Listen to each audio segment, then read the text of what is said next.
Good morning, everyone. Welcome to our online service today. My name is Simba, and I'll be leading you in worship, and I'll be joined by Pastor Ken later on, who will be sharing God's word with us. Even though we're all apart and at home, we hope that we can all continue to worship God together and give him praise for what he has done and continues to do. So I invite you to join me in praising our God this morning.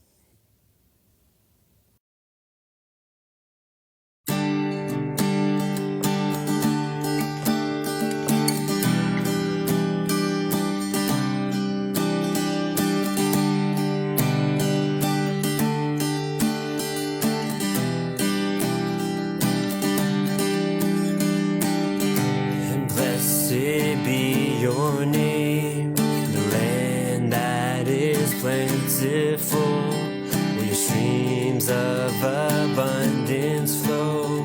Blessed be your name, and blessed be your name when I'm found in the desert place. Though I walk through the wilderness, blessed be your name. Every blessing you pour out, I'll turn back to praise. When the darkness closes in, Lord, still I will say, blessed be the name of the Lord. Blessed be your name. Blessed be the name of the Lord. Blessed be your glorious name. And blessed be your name when the sun's shining down on me, when the world's all as it should be. Blessed be your name. And blessed be your name on the road marked with suffering, though there's pain in the offering. Blessed be your name. And every blessing you pour out, I'll turn back to praise. When the darkness closes in, Lord, still I will say, blessed be the name of the Lord. Blessed be your name. Blessed be the name of the Lord. Blessed be your glorious name. Give and take away. You give and take away. My heart will choose to say, Lord, blessed be your name. Give and take away. You give and take away. And my heart will choose to say, Lord, blessed be your name. Blessed be the name of the Lord. Blessed be your name. Blessed be the name of the Lord. Blessed be your glorious name. Blessed be the name of the Lord. Blessed be your name. Blessed be the name of the Lord. Blessed be your glorious name.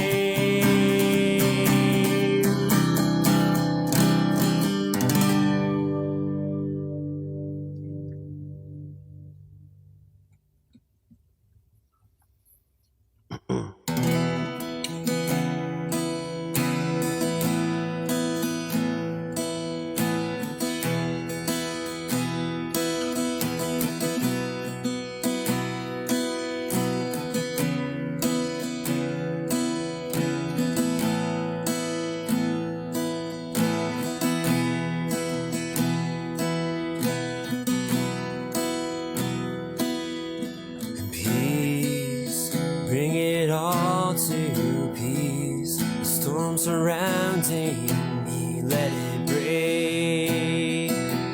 At your name, still rage in me to still every weight at your name, Jesus, Jesus. You make the darkness tremble, Jesus, Jesus. You silence fear, Jesus, Jesus. You make the darkness tremble, Jesus, Jesus. Breathe and call these bones to live, call these lungs to sing once again. I will praise, breathe and call these bones to live, call these lungs to sing once again. I will praise, Jesus, Jesus. You make the darkness tremble, Jesus, Jesus. Silence fear, Jesus, Jesus. You make the darkness tremble, Jesus, Jesus.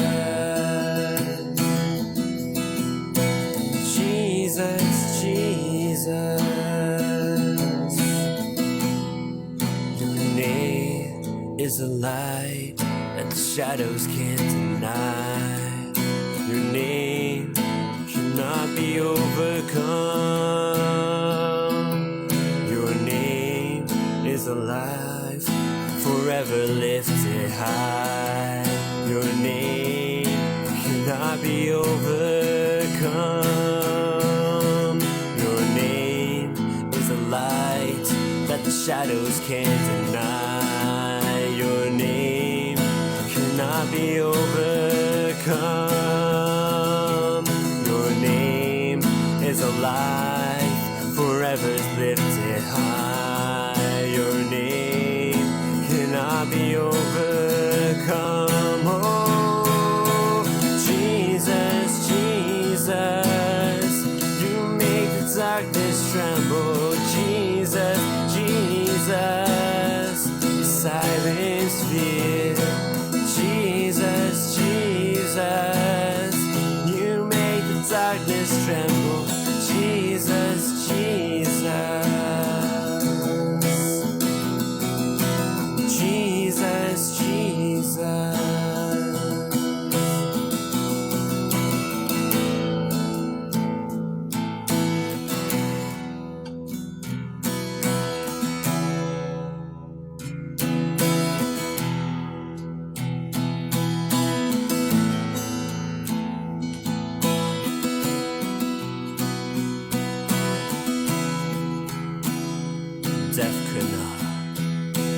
Death could not hold you, veil tore before you, silence the boast of sin and grave.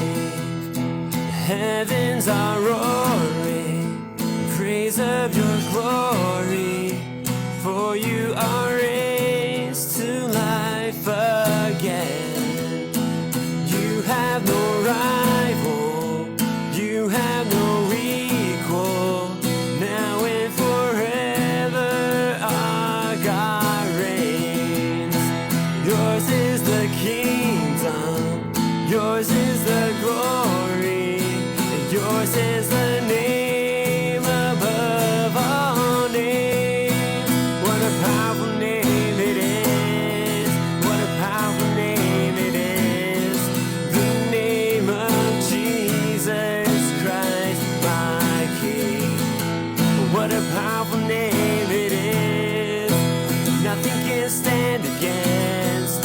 What a powerful name it is, the name of Jesus. What a powerful name it is, the name of Jesus. What a powerful name it is, the name of Jesus.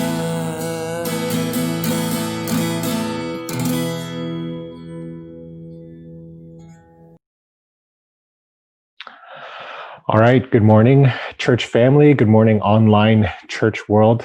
Thanks for joining us this Sunday. We're the MCBC. We are an outward thinking church, a multicultural church, and an intergenerational church, and we're doing everything online at this point. My name is Ken. I'm one of the pastors at our church, and it's my privilege to just be a part of our service today, just to continue to talk about God and God's Word. You caught us in the middle of a sermon series. So we're going through this sermon series called How to Neighbor. Really what we're asking is, how can we as Christians, whether in our local community here in Mississauga, or if you're a Christian around the world as you're watching, how do we neighbor with one another? And we started off this series talking about the Good Samaritan, the parable of that, and the challenge to go and do likewise, to love God and love others in a way that we would want to be treated. Last week, Pastor Jordan from our church was talking about how we can love orphans and those who are just without families and things like that. So today, we're going to be talking more about this whole idea of how to neighbor. And the first thing that I want to help us understand here is the idea of helping people. Now, the idea of helping people, we all want to help people. I think we've all have that ingrained. I think things have shifted a bit. I remember when you would see someone in need, you would do your parts, or maybe cross the street and go help them. A lot of times now, because of what's going on, we're kind of hesitant to maybe get involved in someone's life. But one of the things I want to talk about today is this theme that we're going to be looking at, this idea of the poor and poverty. And today we want to ask the question, how do we be a neighbor? How do we neighbor those who are poor, or those who are less fortunate, or those struggling and dealing with poverty? And the premise here is that I know that for many of us, we want to help people. We're willing to help those who are quote unquote poor. We want to make a difference in people's lives. We want to help the poor, and we know we actually should help. But a lot of times what happens is these outcomes that are not necessarily great, they actually hurt people more than we help people. And so the goal for us today, I think, is just to learn how to help people without hurting people. And so we're going to look at this idea of the poor. We're going to look at this concept of poverty, and how do we neighbor with regards to that. So what does it mean to be poor? What does it mean to go through poverty? What does it mean for us to be poor? And it's a very subjective term to a lot of people. If you were to ask people, what do you think poor means? People will say, well, people who don't have the basic needs like food or shelter or clothing. Some of us will say, even I'm poor. Like I don't have a cell phone. I don't have a smartphone. And it's a very subjective thing for us. Sometimes poor means, being sick and not being able to go to work. And even in this COVID situation, some of us here, we've been laid off, we've lost our jobs, and we would consider ourselves at this point poor. Stats Canada, for us, has a definition of poverty. And so for them in 2018, they have a poverty line, and about 8.7% of our population right now lives below the poverty line. And what is that poverty line? Canada right now has labeled it as an average family of four. An average family of four, if you make less than $37,000 in income per year, you're considered below the poverty line. If you're a single person, if you make around 18K per year, you're just below that threshold of the poverty line. In fact, in 2018, Canada had released its first poverty reduction strategy. It was talking about dignity, lifting Canadians out of poverty. It talked about opportunity and inclusion to try to get everyone into some quote unquote the middle class. And it talks about resilience and security, supporting people to continue to live a healthy lifestyle. So in Canada, we have this idea of poverty. Now, again, there's also the idea of global poverty. We can think of the third world, or what we call now developing nations. And if you've ever gone abroad, you can see how some people live in very, very just shanty housing. Like it's shacks and metal pieces that are just to make roofs, and people don't have running water, or people don't even have refrigeration for food. And so we have, when we say poor, when we say poverty, we have all these various images that jump in our head. But what is it, and what does the Bible have to say about it? So if you have a Bible, we're also going to throw these up on the screen. There's just a few Bible passages I want to just take us through to consider and think about. Our first one is this: what did Jesus have to say about poverty? And he says this in Matthew 26, verses 10 to 12. He says, aware of this, Jesus said to them, why are you bothering this woman? She has done a beautiful thing to me. Verse 11, the poor you will always have with you, but you will not always have me. And when she poured this perfume on my body, she did it to prepare me for burial. Now, the reason I bring up this passage is that I have found that sometimes as Christians, we actually misuse this passage. This passage says there, Jesus says, the poor you will always have with you. And a lot of Christians sometimes think, well, if we will always have the poor, we really don't need to do anything about it because Jesus said they will always be there. So no matter what you do, we'll always have the poor. And that quote is just often misused. Again, this is a context, right? Jesus just had his feet washed by this woman with her tears and with perfume, and he was really telling the disciples, "Hey, you will have poor people, yes, but you're only going to have me for a short period of time." And in fact, the next day he was going to be crucified. So Jesus wasn't saying as an overarching statement that, yeah, the poor you'll always have, and therefore you don't have to do anything. He was just comparing, yeah, you're going to have the poor all the time, but you're only going to have me for a very short period of time. And in fact, the next day he would go to his crucifixion. In fact, when Jesus said this, he was actually quoting Deuteronomy 15, verse 11. He says this, there will always be poor people in the land.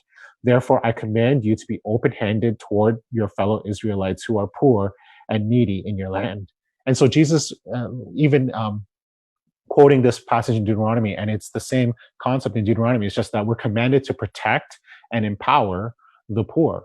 It is a commandment from God to protect and empower the poor. And so the Matthew passage really was about Jesus's earthly presence, and he was going to be crucified the next day. So it's not a valid excuse for us to say, well, the poor we're always going to have because Jesus said that. That's not how we take that passage. That's totally out of context. But I do want to take us to something that Jesus really had to say in Matthew 25, verses 34 to 40. Here's what it says there. Jesus is talking about this parable, and he's separating between sheep and goats, people who really know Jesus and the kingdom values, and people who say they do, but they really don't. And so he gives us this story. He says, then the king will say to those on his right, come, you who are blessed by my Father, take your inheritance, the kingdom prepared for you since the creation of the world. For I was hungry, and you gave me something to eat. I was thirsty, and you gave me something to drink. I was a stranger, and you invited me in. I needed clothes, and you clothed me. I was sick, and you looked after me. I was in prison, and you came to visit me. Then the righteous will answer him, Lord, when did we see you hungry and feed you, or thirsty and give you something to drink? When did we see you a stranger and invite you in, or needing clothes and clothe you? When did we see you sick or in prison and go to visit you? The king will reply, truly, I tell you, whatever you did for one of the least of these brothers and sisters of mine, you did for me. I want you to hear that part in verse 40. He says, whatever you did for one of the least of these brothers and sisters of mine. And Jesus is really addressing the idea of those who are poor. Whatever you've done for those who don't have food, who don't have drink, who don't have clothes, those who are sick, whatever you've done for them, you actually are doing it for me. Whatever you use to help protect the poor, empower the poor, love the poor, you are actually doing in the name of Jesus. Proverbs 19, verse 17 says this, whoever is kind to the poor lends to the Lord, and he will reward them for what they have done. I want you to hear that again. Whoever is kind to the poor lends to the Lord. And I want you to get that carefully. You know how sometimes you come across a person on the street and they ask, do you have any change? And sometimes you think to yourself, should I or shouldn't I? What are they going to do with this? Is this going to help them? Are they going to use this for something else? And God says, if you give to them, you're lending to me.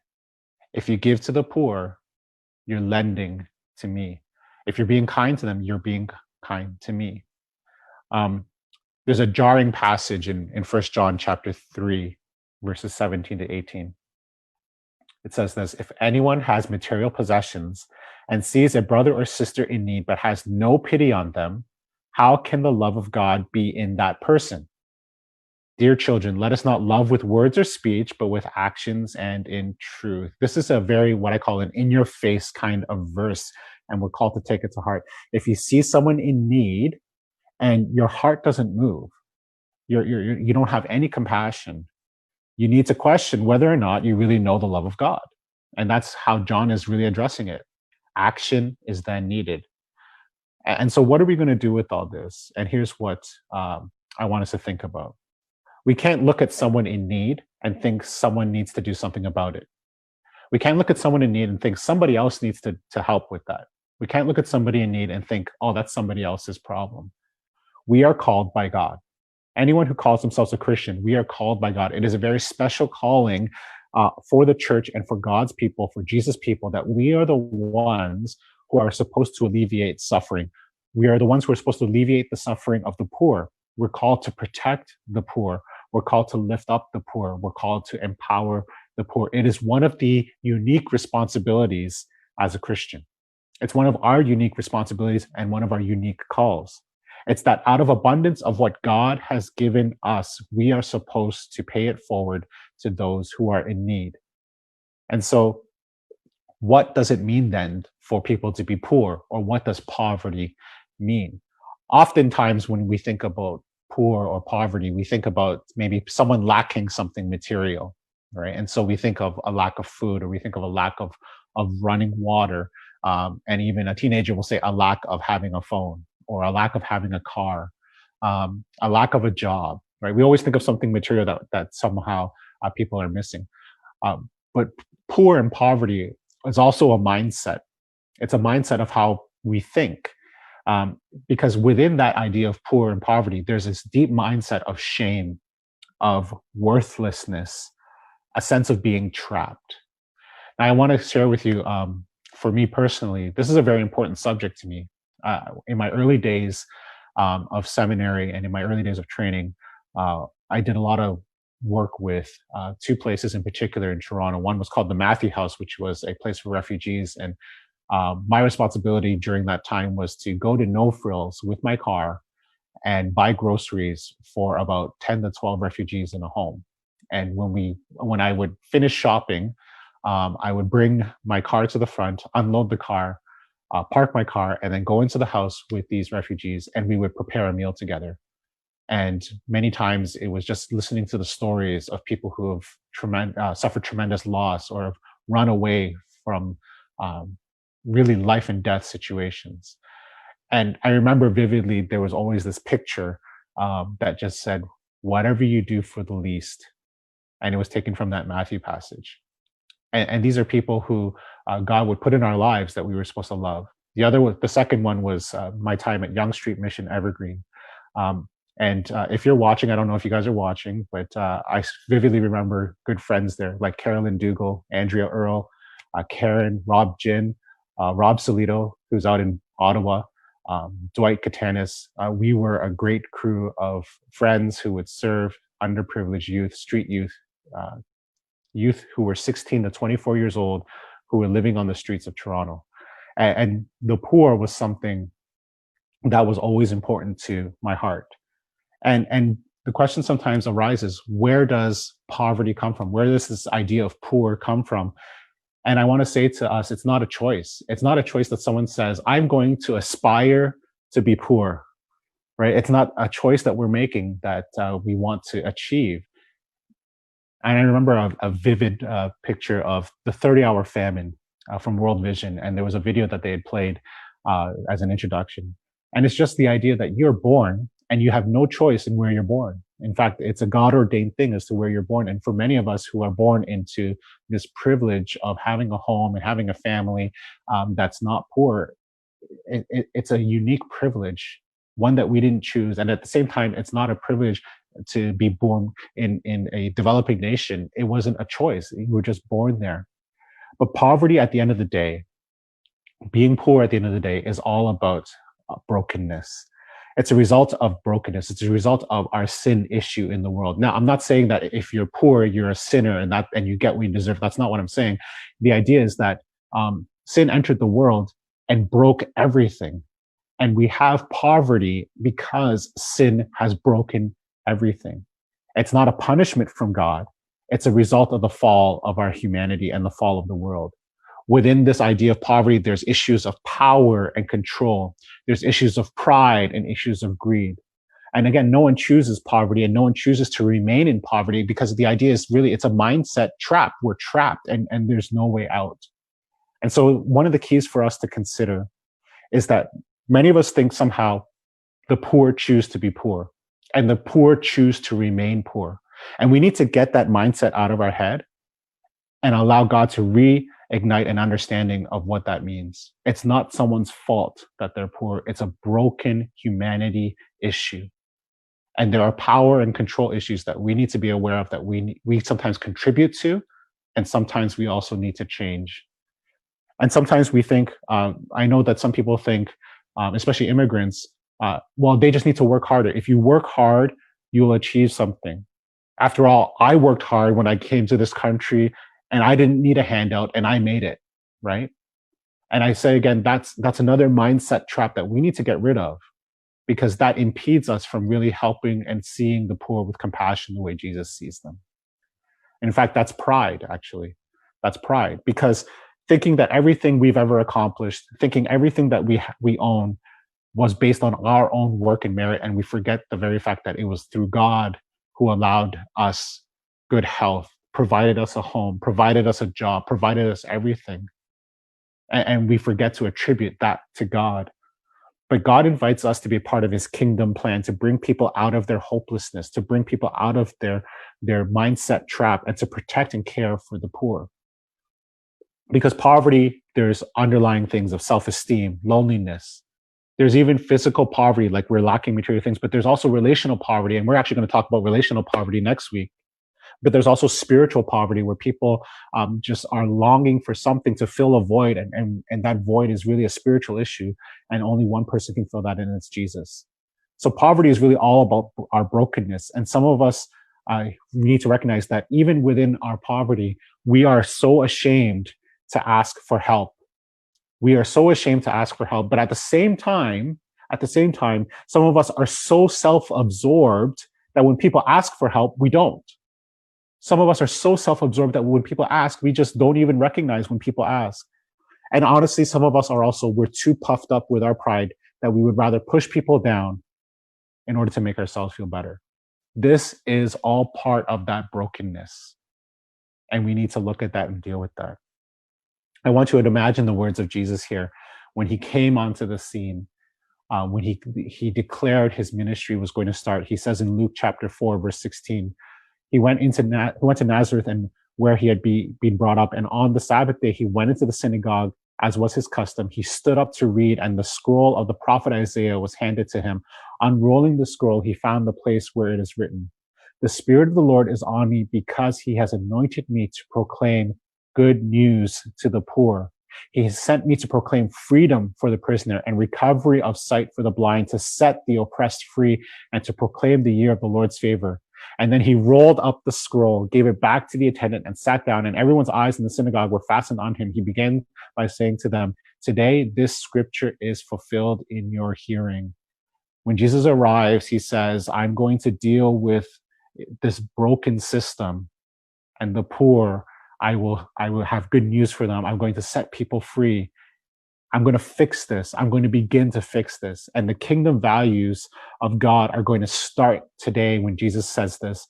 And I'm going to then, you know what Jesus does? He says, I'm going to create the church who's going to continue my mission of this. I'm going to empower the church to keep that going, because they know my heart for the poor. They know my heart, and they're going to follow suit. And the question, church, is, are we following Jesus' heart for the poor? Are we neighboring the poor? So if that's the case, what is the response of us as Christians?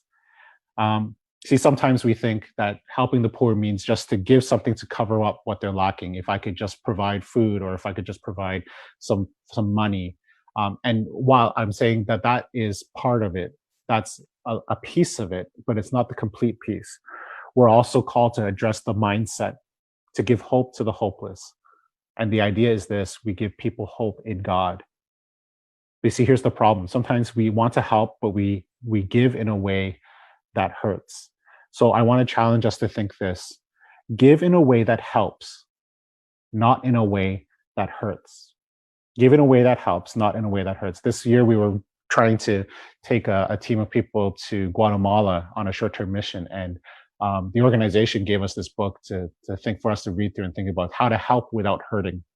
Because a lot of times we, as Christians, we have good intentions in what we want to do, but sometimes when we do things, we just end up hurting people. And I'm discovering this more and more, that this is vital for us as Christians moving forward in everything we do, to be able to give in a way that helps, not in a way that hurts. Advice, to give advice in a way that helps, not in a way that hurts. Finances, to give in a way that helps, but not in a way that hurts. When we go on short-term missions, to do it in a way that helps, not in a way that hurts. When we talk about evangelism, we want to share Jesus with others. We need to do it in a way that helps, not in a way that hurts. When you're parenting, even think of it as parenting. You want to help your kids, give to your kids in a way that helps, but not in a way that hurts. And we talk about mental health and racism. All these things, I think, fall under this wonderful expression to do things in a way that helps, not in a way that hurts. So I want to gauge your perspective on this today and to change some of our mindsets. How can we help the poor without hurting the poor? See, we have a lot of good intentions again, but oftentimes we do things that hurt or contribute to the problem. I think of short-term missions sometimes when we go to developing nations. I remember even for us when we would go to Arizona and go on the First Nations reserves there on the reservations. And in short-term missions, there are a lot of times they offer building projects for you. Go and paint this wall, and every team gets excited. They put on their uniform T-shirts that they got, and they all get their paintbrushes and they start painting this beautiful wall, only to find out later that that wall has probably been painted once every year for the last 15 years, and that wall has nothing to do with helping alleviate the poor and the suffering. It's just a wall. We feel good about the work we've done, but ultimately it has done nothing to help. We spent all this money to send a group of people there, but we've done nothing to really help. We've actually helped in a way that hurts. And we come to maybe a developing nation and we bring all kinds of goodies with us, whether they're gifts and toys or things that we want to contribute to a community. Maybe it's a bunch of clothing. And I've seen and heard stories where people would bring suitcases full of clothing to a community, only to realize that they've undermined an economy there where the local person was actually making clothes for the community, and now you've actually put them out of business. And again, we have good intentions. We have good intentions, but we end up hurting. I think of times during Christmas, and even our schools do this in where we live. They have a giving tree, and what it is that you just pick a name off the tree, and you're just supposed to give gifts to this family. And oftentimes, when you give those gifts, it's done without thinking. Sometimes because here's all these presents we can give these kids, but there's the father sitting in the back of the room with his hands in his face in his hands because he feels like a worthless piece of garbage because he can't provide any of these things for his kids. And we've hurt him and made him feel so ashamed, but we had good intentions. So how can we help? How can we help without hurting? I want to give you this one concept today. At the end of the day, how to neighbor with the poor is to realize this. We are just called to serve. We're not called to save. We're called to serve, not to save. Because at the end of the day, you and I, we are not the answer to people's problems. Who is? Jesus.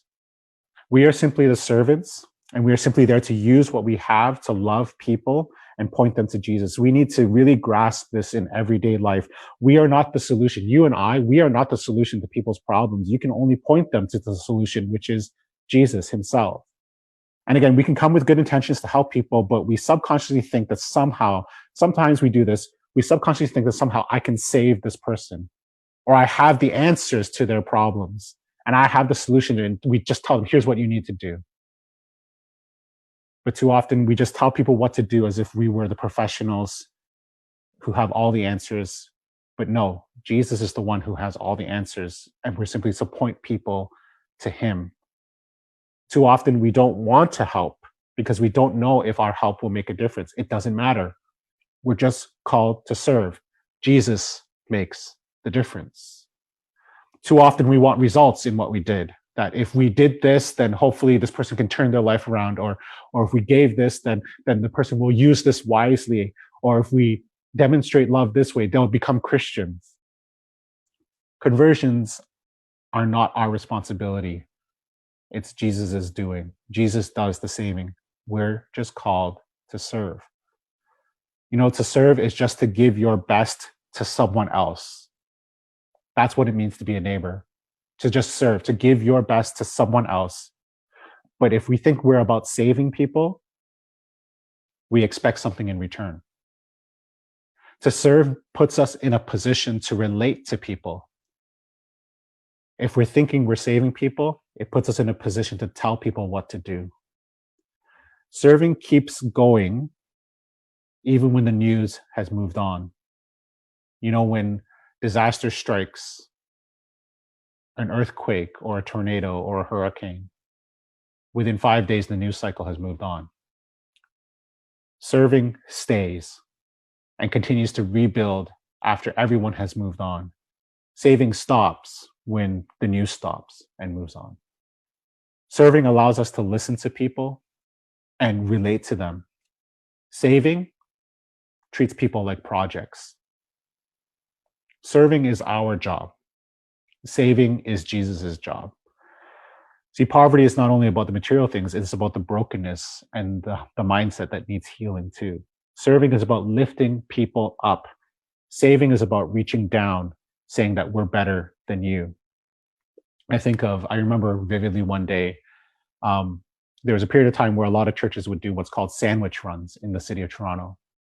And they would have these brown bags full with sandwiches, peanut butter and jelly, or ham and cheese, or whatever. And these groups of Christians would go around the city just giving out these sandwich bags. And again, there's nothing wrong with that. It's a good intention. And I remember one day, one of the girls that would go to the drop-in center, she was sitting on the floor in front of a building, and in front of her were 5 people standing with their arms stretched out with a sandwich bag in front of them, saying, "Here, take this, take this, take it." And there she is looking up at them. She's on the ground. These people are on average 5'5" to 6 feet tall, putting their hand out and a bag in front of her face. And I remember seeing her. And as soon as I saw what was going on, I was walking and I sat down beside her. I greeted her. I said, "How's it going?" And I looked at these guys. I said, "Guys, I'm the same height as you guys. But as I sit here, you're throwing a paper bag in front of my face. Why don't you come down here? Come down here with us and let's have a conversation." And I asked her, I said, "Do you need a sandwich?" And she looked at them and she said, "No, I don't need a sandwich. I can get food in other places in Toronto." And I said, "Why don't you tell them what you need?" And she said, "I need socks. I need socks." And I said, "Guys, if you think about this, you're all standing here reaching down and she's looking up at you and you're looking down at her and you're trying to force something on her that she doesn't need. You're not helping." And I remember these young people, they just turned around. They just didn't know what to do with that. I said, "Guys, maybe consider doing a sock run rather than a sandwich run. Maybe consider listening to what people need before you just try to shove in their face what you think they need." And so these are the ways in which we have to change our mindset. We need to serve people rather than save people. Brene Brown, researcher out in Texas, I've read a few of her books lately. She says this: "We divided the world into those who need help and those who offer help. And the truth is," she says, "we are both." See, that's the problem that we sometimes have, is that we think that we are the ones who are supposed to offer help, and those people over there, they're the ones who need help. And she's reminding us in this simple phrase is that serving is really about humility. Saving people is about pride. Because at the end of the day, you and I, we're all broken. We are part of this broken system. We all are broken. We all need help at some time. We all need to ask for help at some time. And we all are supposed to give help at some time. We are both at the end of the day. See, poverty isn't just restricted to just material things, right? Our church responds well. One of their great ministries was with regards to our hospital in the city, where we would help cancer patients.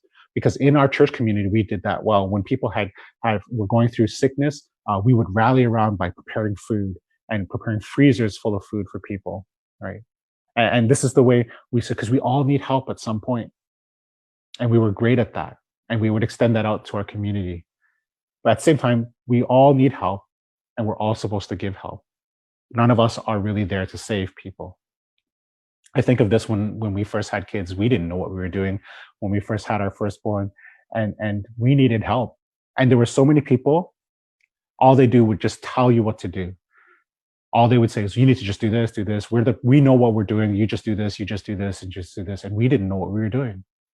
But the ones who really understood what we needed were the ones who sat with us, who walked alongside with us, who walked with us and listened to us and were just there for us. They didn't have to tell us what to do. They just were there with us walking along. And so I just think of people who did that with us and journeyed with us. And that's how you neighbor. We never swoop down as if we're the hero reaching down. We serve because we love and because Christ first loved us. And that's the call. Now, some of us need to then think, well, who are those who are poor around us? They're all around us. They're all around us. We just need to open our eyes. There are people who live in co-op housing in the city of Mississauga, and we've never befriended them. There's a single mom working 2 jobs, trying to support 4 kids, and sometimes we never think about that. There's a single dad, struggling with his addictions, trying still to make child support payments to his 2 kids. There are people, even in our own church community, who've lost jobs, who are struggling to make ends meet. There are those new moms who are struggling right now as we speak, who don't know what they're doing and fear that if they tell people that somehow they're a bad mom, because too many people just tell them what to do. There are so many of us out there that are quote unquote poor. And of course, there's the guy, if you ever get off the highway on Highway 403 and Erin Mills Parkway, who stands there asking for change. And there's people who are in the same condo building as you, who are really struggling because they actually are house poor and they can't buy enough for food. And they're all around. And we're called to serve, not save. We're called to listen. Now, what does this mean for us? As a church community, I want us to maybe consider something. We're going to post up right now a link for you on our Facebook chat. What I'm asking for is this. I'm asking for a few people in our church community who would help us to do some research, to find organizations in our community, in our immediate circles of influence here in the Greater Toronto area, to help deal with poverty and deal with it well. We have kind of a lot of different things out there, and I'll name them. There's the Compass, there's the Open Door, there's Dixon Ministries. And I'm saying these are great places and these are great things. But I'm looking for people in our church community who will do some really good legwork and research and say, as a church, we really should support this organization. And that they would help us see why we should support these organizations. And that even in our church's giving, we would give to these organizations, or we would rally people to give to these organizations that help alleviate this brokenness. So I'm inviting you, if you can sign that form, if you want to be a part of that research group to help us understand and then come together with a proposal that we can come back to our church and say, hey, we should really be spending some of our money to give to this group, this organization here, because this is the work that they're doing. I want to invite, if you're out there listening and you're part of our church community, Victoria's on this live stream. I'm sure she is. If not, maybe I'm wrong. But Victoria, if you're on the live stream, just kind of say a hi. And if you want to connect with Victoria, she's our mission department chair. And as a mission department, one of our mandates is to not only support missionaries, but we also look into what's going on in the developing world and how we can contribute to a longer period of time. And so if you're willing to be a part of something like that, where we would do some work, see, what we wanted to do this year was to go to Guatemala and create a long-term plan as to how we could be a part of that community in Guatemala. Maybe to join the mission department and see where can we have these long-term stakes where people need the alleviation of their poverty and the poor, and to be a part of that mission department, to look into that and do the research and do the legwork and figure out where we can contribute as a church together. I'm going to invite you, if you're a member of our church, to ask questions about our budgets, because we do this annually. We do this in what we call our, what's it called again? AGM, annual general meeting, where we look at the budget of our church. And look at our budget, and are we engaging the poor with our budget? How are we helping the poor with our budget? And to ask questions into where we can do that. And again, if we do some research and look at these organizations and say, we would like to give 1%, 5%, 7% of our budget to these things and have a good plan, why not? But we just need people who would really want to do that. The poor are among us. We don't need to look down on them. We don't treat them like projects. We relate, we listen, and we learn. And sometimes they will teach us more about what really matters. So there are refugees at Matthew House, refugees coming through the Dixon Ministries, single moms raising her kids on her own, single students living off OSAP in another city. There are those who are unemployed. There's the guy who's asking for change off Highway 403. There are those who are in need at the Open Door at Square One. Those of us in Mississauga who use the food bank, the Mississauga Food Banks, Salvation Army, the Compass, the Giving Tree that is at my children's school during Christmas, the families that live in co-op housing, the families that live in subsidized housings all over Mississauga. We don't look down on you. We want to serve you. We want to help in a way that doesn't hurt. And so we've also got to learn to listen, to learn, to listen, and to serve. I want to leave you with this one sobering thought then. If you read Matthew 25 and continue on, Jesus says this, then he'll say to those on his left, depart from me, you who are cursed, into the eternal fire prepared for the devil and his angels. For I was hungry, and you gave me nothing to eat. I was thirsty, and you gave me nothing to drink. I was a stranger, and you did not invite me in. I needed clothes, and you did not clothe me. I was sick and in prison, and you did not look after me. They will all answer, Lord, when did we see you hungry or thirsty or a stranger or needing clothes or sick or in prison and did not help you? He will reply, truly, I tell you, whatever you did not do for one of the least of these, you did not do for me. And then they will go away to eternal punishment, but the righteous to eternal life.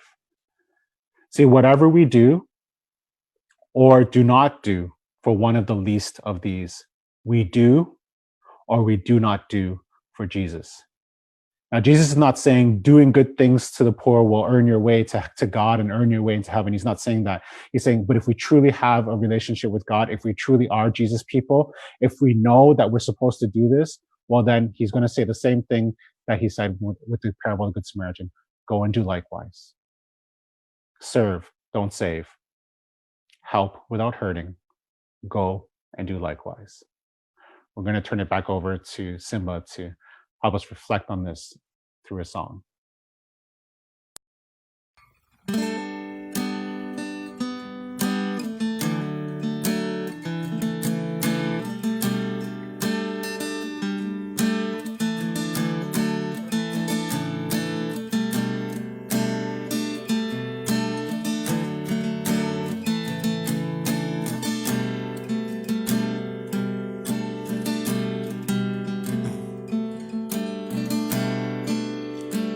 God of justice, Savior to all, came to rescue the weak and the poor, came to serve and not be served.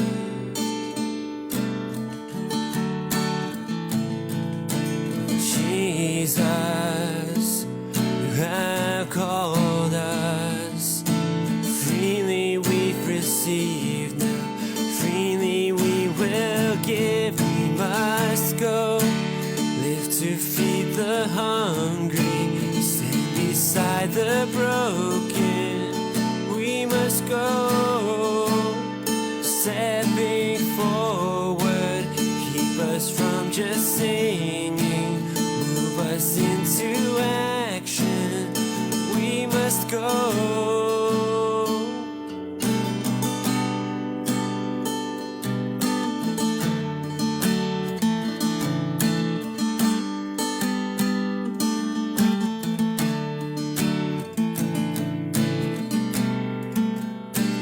To act justly every day, loving mercy in every way, walking humbly before you, God.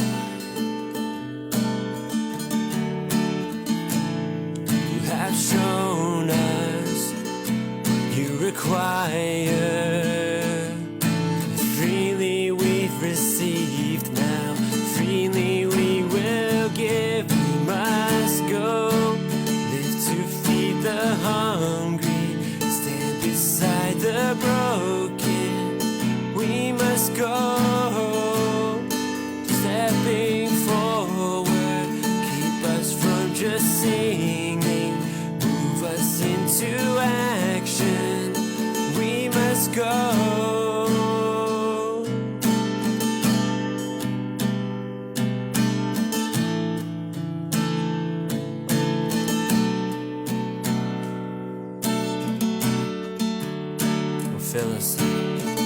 Fill us up, send us out. Fill us up, send us out. Fill us up, send us out, Lord. Oh, fill us up, send us out. Fill us up, send us out. Fill us up, send us out, Lord. Fill us up and send us out. Fill us up and send us out. Fill us up and send us out, Lord. Fill us up and send us out. Fill us up and send us out. Fill us up and send us out, Lord. We must go, live to feed the hungry, stand beside the broken. Go, stepping forward, keep us from just singing, move us into action. We must go, and we must go, live to feed the hungry, stand beside the broken.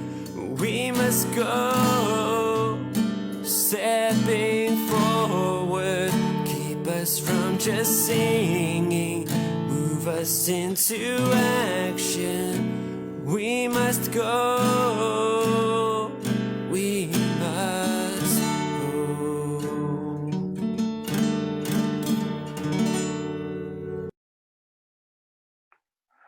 Okay, so we just want to say thank you for joining us this week.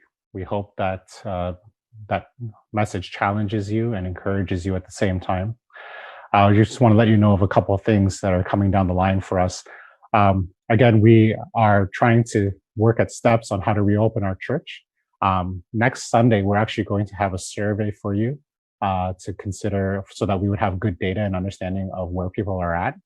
So just be prepared for that. August 2nd, our first Sunday in August, we want to invite our church community here if you want to participate in our Holy Communion service. So we're going to have a time where we celebrate the bread and the cup of Jesus Christ, and we're just going to do that. So in a couple of weeks from now, on August 2nd, if you want to have on that day some bread and some juice or some wine for our communion, please just start getting that ready or just start thinking about that. Again, we're just thankful that you're a part of our live stream, but we also continue to need and ask for assistance. So again, that form will go up on our chat if you want to just sign that form for us. There are ways in which you can help us with our live stream. There's like today, even if you want to help us do some research on some organizations in the GTA that we can assist in terms of issues of poverty. We'd love to hear from you and love you to be a part of that as well. So don't be shy. Just click on that link and fill out the form for us. It's a very quick form. After that, of course, after our service day, grab yourself a cup of coffee. We'll have our Zoom. The Zoom information is going to go up. We're just going to have a post-Zoom chat. If you want to join us, we'll see you there and just be a part of our just connecting together. So church, as we go this week, I just want to thank you again that you are participating with us online. If you are willing, like and share what we're doing here so that it's a quick way for people to know that you're following Jesus, you're following this church, And just if these messages help others in your life, just of course go ahead and share that with people. Go ahead and distribute that as you see fit. Um, so as you go about your week this week, church, think about what it means to really be a neighbor, how to love God and love others, how to help in a way that doesn't hurt. But keep your eyes open. Keep your eyes open for people in need. There are so many needs out there. Some of them are physical, some of them are relational, some of them are definitely spiritual. Just allow your eyes to be open to see people, and love them in a way that you would want to be loved. Love them in a way that God is loving on them. God is inviting you to be a part of his great, great plan of just loving on people in the way that he already has, and just using you as an instrument of his grace and of his peace. So look out for the widow, look out for the children, look out for a senior on their own, look out for a single mom, you look out for a person who's lost their job, look out for all kinds of people out there, and just ask yourself, how will God want me to serve them, not save them? So that's it for us this week at our church. Love and peace. We'll see you next Sunday.